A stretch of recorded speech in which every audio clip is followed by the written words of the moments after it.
Жените не трябва да вдигат тежести и да правят силови тренировки, защото ще им пораснат много мускулите и ще заприличат на мъже.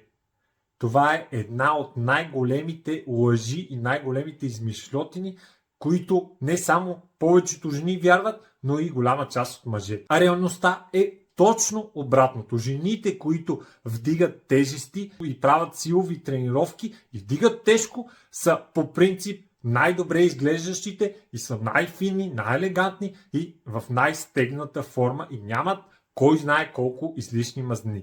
Разбира се, ако се тъпчеш като свиня и тренираш силова тренировка, няма как да не станеш по-голям и по-дебел. Но в тези случаи дори да не тренираш, пак ще станеш голям и дебел. Затова няма общо с силовата тренировка. И ако наистина ставаше наистина така с няколко тренировки, просто силови, да станеш огромен и да имаш много големи мускули, всички мъже щяха да са в перфектна форма, с големи мускули и много силни.